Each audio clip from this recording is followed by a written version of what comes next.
22 years of marriage ended the moment I walked through that door. She wasn't sorry. She was annoyed I'd found out.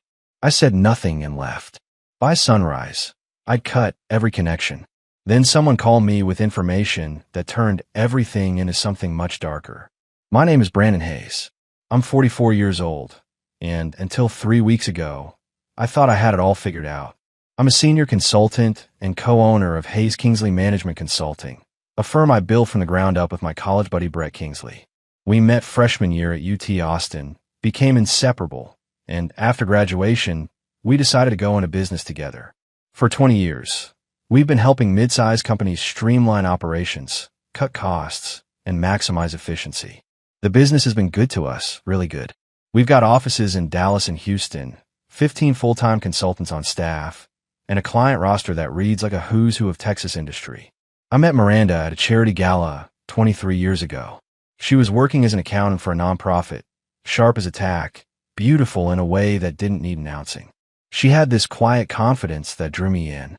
We dated for 6 months before I proposed, got married at a small ceremony in Hill Country, and 3 years later, our son Owen was born. When he turned 2, Miranda joined our firm as financial controller. It made sense at the time. She knew numbers. I trusted her completely, and having her manage the books meant one less thing to worry about. Brett thought it was a great idea too. Keep in the family, he said, clapping me on the back. Owen just started his freshman year at Texas A&M, studying business. Smart kid, good head on his shoulders. We'd saved for years to make sure he wouldn't graduate buried in debt. Everything seemed to be falling into place. 3 weeks ago, I came home early. We just closed a massive contract with a manufacturing client outside San Antonio, and my partner Brett suggested we call it a day, grab some drinks to celebrate. I told him I'd take a rain check, wanted to surprise Miranda at home, maybe take her out for dinner. I stopped at a jewelry store on the way, something I've been planning for months. Tucked inside my jacket pocket was a small velvet box. Inside that box was a sapphire ring, custom-made, an anniversary gift. Not just any ring, though. It had belonged to my grandmother, reset with a new band and engraving. 22 years together deserved something meaningful. The house was quiet when I walked in. Too quiet. Miranda's car was in the driveway, but I didn't hear music or the TV. I set my briefcase down by the door, slipped off my shoes, and called her name. Nothing. Then I heard it, muffled sounds coming from upstairs. At first, I thought maybe she was on a work call, her voice low and urgent. But as I climbed the stairs, the sounds became clearer. Laughter, heavy breathing, the unmistakable rhythm of something I didn't want to acknowledge. I stood outside our bedroom door for what felt like an eternity, my hand hovering over the doorknob. Part of me wanted to turn around, walk back down those stairs, and pretend I'd never come home early. But I couldn't. I pushed the door open. Miranda was in our bed, tangled up with someone I knew all too well. Brett Kingsley, my business partner, my best friend for over 20 years. The man who'd been best man at our wedding. The man who was Owen's godfather. They both froze. Brett scrambled for his clothes, stammering something incoherent. Miranda just stared at me, not with shame or guilt, but with irritation. Like I'd walked in on her yoga session instead of destroying the foundation of our entire life together. Brandon, she said flatly, pulling the sheet up. You're home early. I couldn't speak. My throat felt like it was closing. I just stood there, staring, the velvet box still in my pocket, feeling heavier than it should. It was just once, get over it. Miranda snapped, her voice cold and dismissive. Brett finally found his voice. Man, I'm sorry. I didn't mean for this. Shut up, Brett, she cut him off. Then she looked back at me, and what she said next is something I'll never forget. She smirked, actually smirked, and said, he's better in bed anyway. I didn't yell. I didn't throw anything. I simply nodded, turned around, and walked out. I don't remember getting into my car. One moment I was standing in that doorway. The next I was behind the wheel, gripping the steering wheel so hard my knuckles turned white. The velvet box was still in my jacket pocket, pressing against my ribs like a knife. I didn't know where I was going. I just drove. The streets of Dallas blurred past me. Traffic lights, storefronts, other cars, all of it meaningless. My mind kept replaying the scene over and over. Miranda's face, that smirk, the coldness in her voice. Brett scrambling for his pants like a teenager caught by his parents. 22 years. 22 years of marriage, of building a life together, of trusting her with everything I had. And she threw it away like it was nothing. My phone started buzzing in the cup holder. I glanced down. Miranda. Then Brett. Then Miranda again. I ignored them all. What could they possibly say that would make any of this better? That it was a mistake? That they were sorry? Miranda had already made it clear she wasn't sorry. She was annoyed that I caught them. I pulled into the parking lot of a shopping center and just sat there, engine running, staring at nothing. A woman walked past with a stroller. A couple came out of a restaurant laughing. Normal people living normal lives, unaware that someone's entire world had just collapsed a few feet away from them. My phone buzzed again. This time it was a text. I told myself not to look, but I did anyway. It was from Miranda. We need to talk. Come back home. I almost laughed. Come back home. Like I was the one who'd done something wrong. Like I was the one who needed to explain myself. Then another text came through, this time for Brett. Man, I'm so sorry. I never meant for this to happen. Call me. I deleted both messages without responding. Eventually, I started driving again. I didn't have a destination in mind until I found myself pulling up in front of a small house in East Dallas. My friend Eric lived here. We'd known each other since high school, stayed close even though life had pulled us in different directions. He was one of the few people I could trust, one of the few people who wouldn't judge me or try to fix things before I was ready. I knocked on the door. Eric opened it, took one look at my face, and stepped aside without a word. That's the thing about real friends. They know when to talk and when to just let you exist. Guest room's ready, Eric said quietly, heading toward the kitchen. I'll grab you a beer. I walked into the guest room and sat on the edge of the bed. The room was simple, clean, nothing like the master bedroom I'd shared with Miranda for over 2 decades. I pulled the velvet box out of my jacket and set it on the nightstand. The sapphire caught the light from the window, shimmering like it didn't know it was about to become the most expensive reminder of my stupidity. Eric came in with 2 beers, handed me one, and sat down in the chair across from me. You don't have to talk about it, he said. She was with Brett. I said, my voice coming out flat and distant, like it belonged to someone else. In our bed. Eric didn't say anything. He just nodded, took a long drink from his beer, and stayed. That night, I didn't sleep. I just stared at the ceiling, replaying every moment, every sign I'd missed, every lie I believed. By morning, the numbness had started to harden into something else. Not rage. Not yet. Just a cold, clear certainty that everything was about to change. The morning light came through the blinds in Eric's guest room, but I'd already been awake for hours. My phone had been buzzing nonstop since 6 in the morning. Miranda. Brett. Miranda again. I let every call go to voicemail. Whatever they had to say, I didn't want to hear it. Not yet. Maybe not ever. Around 8, I finally got up, showered, and borrowed a clean shirt from Eric.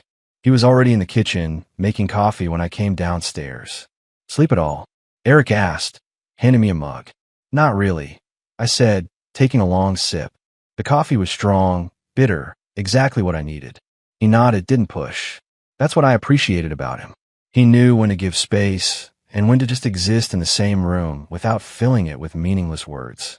I sat at the kitchen table and pulled out my laptop. If Miranda and Brett thought I was going to fall apart, they were wrong. I'd spent 2 decades building a business, managing crises, solving problems that seemed impossible. This was just another problem. A devastating one, sure, but still solvable. And I'd learned a long time ago that the best way to handle a crisis was to take action, to control what you could control. First things first, money. I logged into our joint bank account, the one Miranda and I had shared for years. My name was the primary account holder. I'd set it up that way back when we first got married because I handled all the finances. I transferred half the balance, about $43,000, into a separate account I'd opened online that morning, one she had no access to. The other half could stay for now. I wasn't trying to leave her destitute. I was just protecting myself. Then I changed the passwords on every account I could think of. Bank accounts, credit cards, investment portfolios, everything. Every time I hit the confirm button, it felt like cutting another thread that had tied us together. Next, I called our landlord. The lease on our house was in my name only. Miranda had sketchy credit when we first moved in together years ago, back when she had some student loan issues she'd never quite resolved, so I'd handled all the paperwork. I explained the situation briefly, professionally, kept emotion out of it. He was understanding, told me there'd be a fee for early termination, about 2 months' rent. I paid it on the spot over the phone using my credit card. Done. Then came the utilities. Electric, water, gas, internet, all in my name. I called each company, went through the automated systems, finally got to real people, and scheduled disconnections for the end of the week. If Miranda wanted to keep the lights on, she could figure it out herself. She had a job. She had access to money. She'd manage. I moved on to credit cards. Miranda was an authorized user on 2 of my cards, a Visa and an American Express. I called both banks and had her removed from both accounts. She'd been using them for months, groceries, shopping, spa days, yoga classes, probably gifts for Brett too. That ended today. I checked the recent transactions while I was on the phone with the credit card companies. Hotel charges in Dallas from dates I'd been out of town. Expensive dinners at restaurants we'd never been to together. A jewelry purchase from 3 weeks ago. My stomach turned. By noon, I'd severed every financial tie I could think of. Every click, every phone call, every confirmation email felt like peeling off a layer of dead skin. I wasn't being petty. I was being smart. She'd betrayed me, destroyed our marriage, and now she'd have to face the consequences of her choices. I'd given her 22 years of my life, my trust, my loyalty. She'd given me lies. Eric watched me work from across the room, sipping his coffee. "You're handling this better than I would," Eric said quietly. "I'm not handling it," I replied, closing my laptop and rubbing my eyes. "I'm surviving it. There's a difference." My phone buzzed again. This time it was a text from Owen, my son. "Dad, where are you? Mom's freaking out. What's going on? She said you left and won't answer her calls." My chest tightened. Owen didn't know yet. He was still at college, probably focused on classes and football games and figuring out his major, living the life of a normal 18-year-old. I didn't want to drag him into this mess. Not yet. But I also wasn't going to lie to him. I typed back, "I'm fine. Staying with Uncle Eric for a few days. I'll call you soon. Don't worry about me. Focus on your classes." He responded immediately. "Mom said you guys are fighting. She's really upset." "What happened?" "Fighting." That's what she told him. Like this was some minor argument about loading the dishwasher wrong or forgetting to take out the trash, something that would blow over in a few days. I stare at my phone, try to figure out what to say. How do you tell your son that his mother destroyed your family? That she'd been sleeping with his godfather? That the people he trusted most in the world had betrayed everything? Before I could respond, another message came through, this time from Miranda. "You need to come home. We can fix this. Don't be dramatic. You're overreacting." Dramatic. That word made my blood boil. I'd walked in on her in bed with my best friend, with my business partner, with the man who'd stood next to me at our wedding and promised to support our marriage. And she thought I was being dramatic. She thought I was overreacting. Another text followed. "Think about Owen.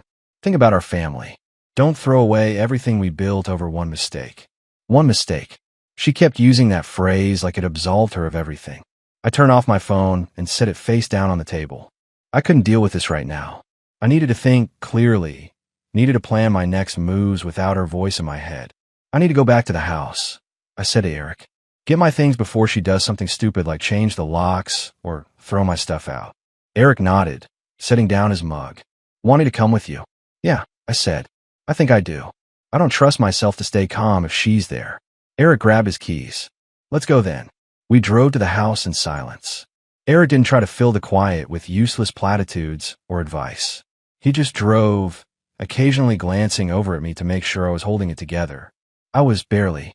My hands were clenched in my lap, my jaw tight, my mind racing through everything I needed to grab, everything I needed to protect. When we pulled into the driveway, Miranda's car was gone. Good. I wasn't ready to face her yet, and I didn't trust myself not to say something I'd regret. Or worse, not to break down completely. Eric parked on the street, and we walked up to the front door together. I still had my key. It slid into the lock like always, turned smoothly, and the door opened easily. Everything looked the same. The furniture we'd picked out together at that overpriced store in uptown Dallas. The photos on the walls, snapshots of a life that no longer existed. Our wedding photo hung above the fireplace, both of us smiling like we meant it, like we believed in forever. I walked past it without looking too closely. I couldn't stomach it right now. "I'll be quick," I said to Eric, my voice sounding hollow even to my own ears. Just need my clothes, laptop, some documents. Eric nodded and stayed near the door, keeping watch in case Miranda came back. Take your time. I've got your back. I went upstairs to the bedroom. The bed was made, sheets changed, pillows fluffed like she was trying to erase what had happened. Like changing the sheets could somehow cleanse the memory of what I'd seen. I opened the closet and started pulling out clothes, shoving them into a duffel bag I found on the top shelf. Shirts, pants, shoes, anything I need for the next few weeks while I figured out where I was going to live, what I was going to do next. I grabbed my laptop from the desk in the corner, the one I used for work when I brought things home. I unplugged the charger, tossed it all into a box I found in the garage earlier. Then I went to my filing cabinet and pulled out important documents: birth certificate, passport, tax returns, business contracts, everything I might need if this turned ugly. And it would turn ugly. I was sure of it. Then I went to the closet where I'd hidden the ring. The shoebox was still there, pushed to the back under my winter coats, exactly where I'd left it months ago. I pulled it out and opened it, already knowing what I'd find but hoping somehow I was wrong. Empty. My stomach dropped. I rifled through the closet, checking every box, every drawer, every shelf, every pocket of every coat. Nothing. The ring was gone. My grandmother's ring, the one she'd worn for 50 years, the one she'd passed to me on her deathbed with tears in her eyes, telling me to give it to someone who deserved it, someone who would cherish it the way my grandfather had cherished her. Then I saw it. A receipt, tucked into the corner of the closet floor, half hidden under a pair of her running shoes. I picked it up and read it. My hand started to shake. A-plus Pawn Shop, 2847, Commerce Street. One sapphire ring, platinum band, estate piece. $450. $450. That's what my grandmother's ring was worth to her. That's what 22 years of marriage was worth. That's what my love, my trust, my loyalty was worth. $450 and a few afternoons in bed with my best friend. I stood there for a long moment, staring at the receipt, feeling something inside me harden even further. This wasn't just betrayal. This was cruelty. This was her taking everything I'd valued, everything I'd cherished, and turning it into cash so she could fund her affair. I shoved the receipt into my pocket and finished packing, moving faster now, driven by something colder than anger. Anger burns hot and fades. This was different. This was ice. Before I left, I did one more thing. I went to the kitchen, grabbed a notepad from the drawer where Miranda kept her grocery lists and reminder notes, and scrawled a quick message in my handwriting. Lease ends in 30 days. Utilities disconnected by Friday. You're on your own now. Good luck.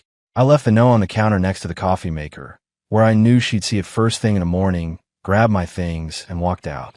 Eric was waiting by the car. He took one look at my face and didn't ask questions. He just opened the trunk, helped me load everything in, and we drove away. As we turned onto the main road, I saw Miranda's car coming from the opposite direction. Our eyes met for just a second through the windshields. Her face changed instantly. Confusion, then realization, then panic.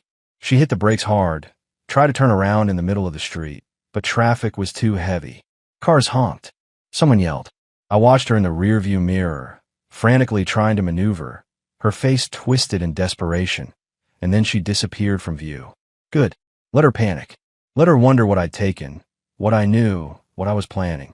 For the first time since I'd walked into that bedroom, I felt something other than pain. I felt power. Eric glanced over at me as we merged onto the highway. You all right? Yeah, I said, surprised to find that I meant it. I'm all right. Back at Eric's place, I sat at the kitchen table and finally turned my phone back on. The screen lit up like a fireworks display. 38 missed calls, 52 text messages, 10 voicemails. Most were from Miranda, some from Brett, a few from numbers I didn't recognize, probably her parents or her sister trying to get involved in something that wasn't their business. I ignored the calls and voicemails. I wasn't ready to hear their voices yet. Wasn't ready for the tears or the excuses or whatever performance they'd rehearsed. But the texts, those I needed to read. I needed to understand what story they were trying to spin, what lies they were preparing to tell everyone we knew. Miranda's messages started off angry. Where are you? Answer your phone. This is ridiculous. You can't just disappear like this. Then they shifted to panic as she realized what I'd done. The bank accounts are frozen. You cut off the utilities? How am I supposed to pay rent? This is financial abuse. Financial abuse. That phrase made me laugh, a bitter sound that surprised even me. I'd spent 22 years providing for her, building a life for us, making sure she never had to worry about money. And now that I'd stopped funding her lifestyle, stopped paying for her to live comfortably while she destroyed our marriage, I was abusing her. Then the tone changed to desperation. Brandon, please. We need to talk about this like adults. I made a mistake, but don't throw away 22 years over one mistake. Think about Owen. Think about our son. Don't do this to our family. Our family. She kept using those words like they still meant something, like she hadn't already destroyed our family the moment she invited Brett into our bed. Brett's messages were different, more calculated, more manipulative. Man, I know you're hurting. I would be too if I were in your shoes. But let's talk this through. We've been friends for 20 years. Don't let this destroy everything we built together. Then, more aggressive. You're making a huge mistake. Think about the business. Think about our clients. Think about the 15 people who depend on us for their livelihoods. Don't do something you'll regret just because you're angry. Just because I'm angry. Like anger was an unreasonable response to finding your wife and best friend together. Like I was supposed to be calm and rational about this. Then I saw messages from people I hadn't expected. Claire, Miranda's younger sister, sent 3 texts. Brandon, I don't know what happened, but Miranda's a mess. Please call her. Whatever it is, you guys can work it out. You always do. My friend Tom from the gym wrote, "Hey man, heard things are rough. Let me know if you need anything. Beer's on me whenever you're ready." Even my mother-in-law, Patricia, sent a message. "Brandon, dear, Miranda told me you had an argument. These things happen in marriage. Don't let pride get in the way of forgiveness. Come home and talk to her." An argument. That's what Miranda was telling people. Not that she'd cheated, not that she betrayed me, just that we'd had an argument. She was already controlling the narrative, already playing the victim. I needed proof. Not for me. I'd seen enough with my own eyes. But for when this inevitably went public, when people started taking sides, when Miranda tried to paint me as the villain who abandoned his wife over nothing, I needed documentation that showed the truth. I opened my laptop and started compiling everything. Bank statements showing Miranda's excessive spending over the last 6 months. Credit card bills with charges from hotels in Dallas I'd never stayed at, restaurants I'd never been to, a jewelry purchase 3 weeks ago that I'd never received, the pawn shop receipt for my grandmother's ring, carefully photographed and saved. Screenshots of every text message, every missed call, every piece of evidence that showed the timeline of events. Then I did something I've been putting off. I called a lawyer. The next morning, I woke up to a message from someone I didn't expect. Lila Brooks. She'd been friends with Miranda since college. One of those friendships that had lasted through marriages, kids, cross-country moves. I'd always liked Lila. She was straightforward, didn't tolerate nonsense, had a way of seeing through people's facades. But she was Miranda's friend, not mine, so I was surprised to see her name on my screen. Her message was brief. "Brandon, I heard what happened. I think you should know something. Can we talk? It's important." I called her immediately. She answered on the first ring. "Brandon," Lila said, her voice careful, measured. I wasn't sure if I should reach out, but I couldn't stay silent anymore. Not after what Miranda's been telling people. "What is she saying?" I asked, already knowing it wouldn't be the truth. "That you overreacted to a misunderstanding," Lila said. "That you walked in on something that looked bad but wasn't what it seemed. That you've been distant and cold for months, and she thinks you're having some kind of breakdown." I felt my jaw tighten. "And you're calling to tell me you believe her?" "No," Lila said firmly. "I'm calling to tell you she's lying. Brandon, this wasn't a one-time thing. I've known for months." My grip tightened on the phone. "How long?" "At least 4 months that I know for certain," Lila replied. "Maybe longer. I saw them together at a restaurant in Fort Worth back in February. They were holding hands across the table, kissing, acting like a couple. I confronted Miranda about it the next day, and she broke down, admitted everything, begged me not to tell you. She said it was complicated, that she was confused about her feelings, that she'd end it soon. Obviously, she didn't. For months. Minimum. Which meant every late night at the office, every business trip she claimed Brett needed help with, every weekend she'd said she was meeting girlfriends for brunch, it was all lies. Every time I kissed her goodbye in the morning, every time I told her I loved her, she was already betraying me. Why are you telling me now? I asked, my voice rough. Because you deserve to know the truth, Lila said. And because Miranda called me yesterday, trying to get me to vouch for her, to tell you it was just a one-time mistake, to help her convince you to forgive her. I can't do that, Brandon. I won't lie for her. Not about this. Thank you, I said quietly, for being honest with me. There's something else you need to know, Lila continued, her voice dropping. Brett's married. His wife, Emma, she's 7 months pregnant with their first child. I don't know if she knows about the affair, but she deserves to. My blood ran cold. Brett was married. I'd known that, obviously. I'd been at their wedding 5 years ago, stood up there as his best man, toasted to their future. But I hadn't thought about Emma in all of this, hadn't considered that she was another victim in this mess. And she was pregnant, carrying Brett's child while he destroyed their marriage. I don't know if she knows, I said. But you're right. She should. I have her number if you want it, Lila offered. I hesitated. Did I want to be the one to tell Emma? Did I want to be responsible for destroying her world the way mine had been destroyed? Send it to me, I said finally. Because if someone had told me earlier, if someone had warned me before I'd walked in on them, maybe I could have protected myself better. Maybe it would have hurt less. 20 minutes later, I was staring at Emma Kingsley's contact information, trying to find the right words to tell a pregnant woman that her husband had been cheating on her with my wife. I stared at Emma Kingsley's phone number for 20 minutes before I finally worked up the courage to type out a message. My hand was shaking slightly as I wrote, deleted, and rewrote the words. How do you tell a pregnant woman that her husband has been unfaithful? How do you deliver news that will shatter her world? Finally, I settled on simple and direct. Emma, this is Brandon Hayes, Brett's business partner. I'm sorry to reach out like this, but there's something you need to know. Brett has been having an affair with my wife, Miranda. I found them together in my home 3 days ago. I thought you deserved to know the truth. If you need proof or want to talk, I'm here. I hit send before I could second-guess myself, then set the phone down on Eric's kitchen table and waited. My heart was pounding. Part of me hoped she wouldn't respond, that maybe she already knew, that maybe this would somehow be easier than I imagined. 3 minutes later, my phone buzzed. I knew something was wrong. Emma wrote back. He's been distant for months, working late all the time, taking calls in the other room. I kept telling myself I was being paranoid, that it was just work stress. Thank you for telling me. I need to see proof. I sent her everything I had. Screenshots of text messages I'd found on Miranda's iPad that she'd forgotten to delete. Credit card statements showing hotel charges and restaurant bills from dates I'd been out of town. Photos I'd taken of the pawn shop receipt for my grandmother's ring. I laid it all out. Every piece of evidence that proved this wasn't a misunderstanding or a one-time mistake. Emma's response came 30 minutes later. I'm 7 months pregnant with a child. 7 months. And he was doing this the entire time. My chest tightened reading those words. I'm so sorry, Emma. You didn't deserve this. Neither of us did. No, we didn't, she replied. But they're not going to get away with it.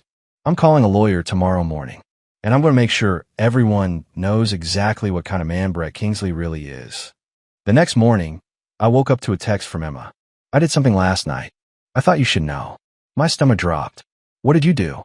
I went to the office, Emma wrote. I have keys because Brett always loses his. I went through his desk, his computer, his files.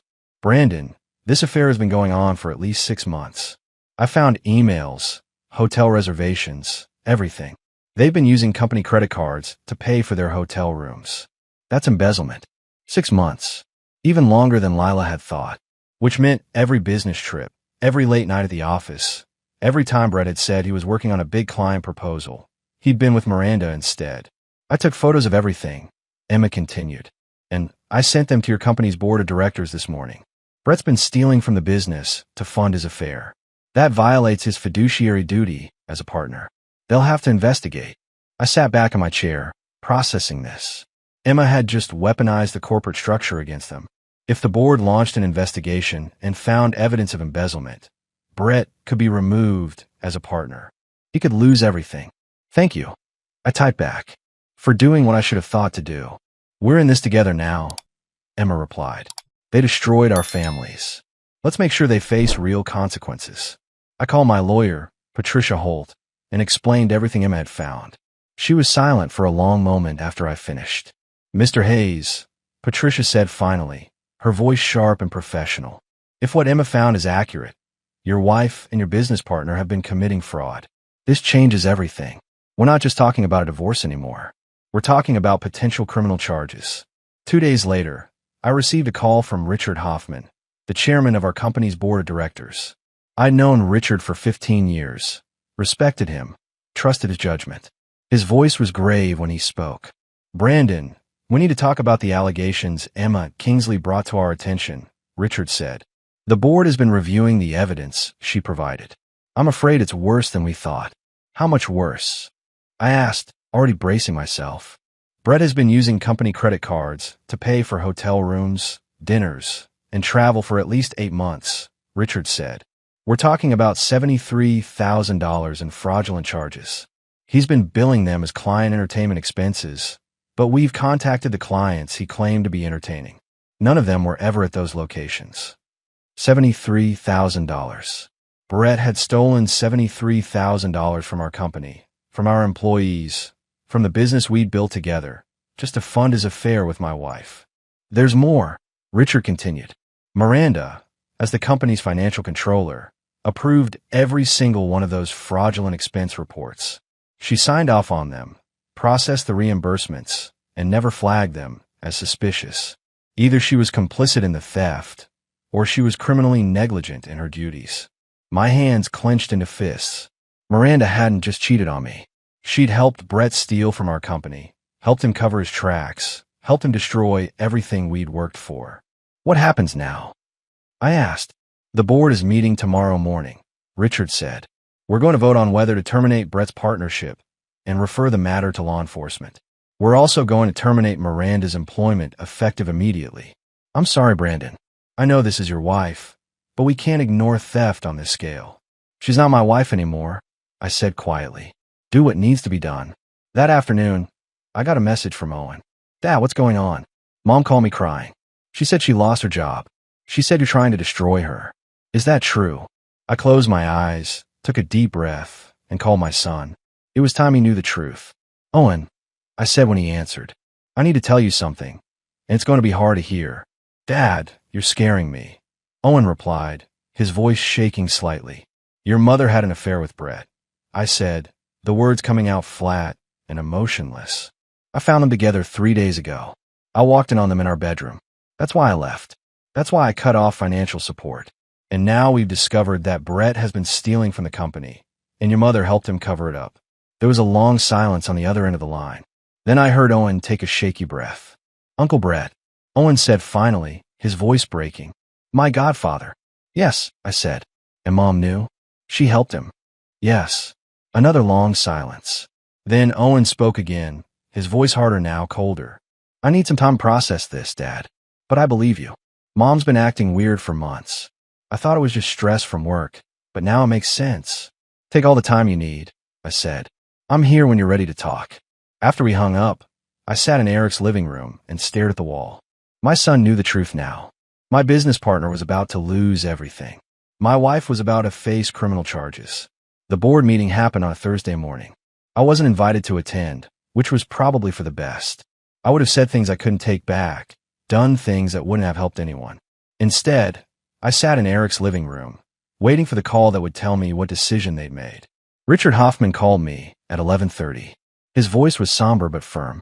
Brandon, the board has voted unanimously to terminate Brett Kingsley's partnership effective immediately, Richard said. He's been removed from all company accounts, stripped of his access credentials, and escorted from a building. We're also referring the matter to the district attorney's office for potential criminal prosecution. I let out a breath I didn't know I'd been holding. What about Miranda? Her employment was terminated this morning, Richard said. We've also filed a civil lawsuit against both of them to recover the stolen funds. Our lawyers believe we have a strong case. Thank you, Richard, I said quietly, for handling this the right way. You built this company, Brandon, Richard replied. You and your integrity. We're not going to let two people destroy what you've worked so hard to create. That afternoon, I met with my lawyer, Patricia Holt, in her downtown Dallas office. She had news. Miranda's attorney contacted me this morning. Patricia said, sliding a folder across her desk. She wants to negotiate a settlement. She's offering to sign the divorce papers without contesting anything if you agree not to press criminal charges. No, I said immediately. She doesn't get to buy her way out of this. Patricia nodded, like she'd expected that answer. I thought you'd say that. Here's what I recommend. We proceed with the divorce. We let the company pursue its civil case, and we let the district attorney decide whether to file criminal charges. You focus on rebuilding your life. What about the ring? I asked. My grandmother's ring. Patricia pulled out another document. I've already contacted the pawn shop. They still have it. The redemption period hasn't expired yet. I can have someone pick it up today if you want. Yes, I said. I want it back. 2 days later, I was sitting in that same pawn shop, holding my grandmother's sapphire ring in my hand. The jeweler had cleaned it, and it sparkled under the fluorescent lights like it hadn't been betrayed and sold for $450. You're lucky, the clerk said. Another week, and it would have been sold. Lucky. I almost laughed at that word. But as I walked out of that pawn shop with the ring safely in my pocket, I realized maybe I was lucky. Lucky to have found out when I did. Lucky to have friends like Eric who gave me a place to stay without asking questions. Lucky to have a son who believed in me. Lucky to have escaped a marriage that had been built on lies. That night, Emma Kingsley called me. I wanted you to know, Emma said, her voice stronger than I'd heard it before. Brett came by the house today to get his things. He tried to apologize, tried to explain. I told him the only thing I wanted from him was a divorce and child support. He's not going to be part of this baby's life. Not after what he did. I'm sorry, Emma, I said. You and your baby deserve better. So did you, Emma replied. But we're going to be okay, Brandon. Both of us. We're stronger than they ever gave us credit for. She was right. I was already stronger than I'd been a week ago. Clearer. More focused. And for the first time since I'd walked into that bedroom, I felt like maybe, just maybe, I was going to survive this. 4 months later, I stood in the empty living room of my new apartment in uptown Dallas. It was smaller than the house I'd shared with Miranda, but it was mine. Every piece of furniture, every dish, every towel had been chosen by me, for me. No compromises. No shared decisions. Just my space, my rules, my life. Owen came by that afternoon and helped me unpack the last few boxes. He'd been staying with me on weekends, coming home from Texas A&M whenever he could. Our relationship had grown stronger in ways I never expected. The divorce had hurt him. I knew that. But it had also shown him that sometimes the strongest thing you can do is walk away from people who don't value you. Dad, where do you want this? Owen asked, holding up a framed photo of the two of us from his high school graduation. On the bookshelf, I said, right in the center. Owen placed it carefully, then stepped back to look at it. Have you heard from Mom lately? No, I said. Have you? She calls sometimes, Owen admitted.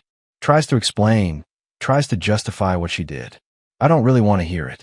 I told her I needed space. That's fair, I said. You don't owe her forgiveness just because she's your mother.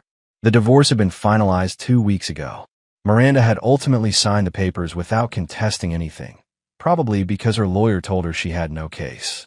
She'd walked away with almost nothing. No alimony, no share of the business, no claim to any of our assets.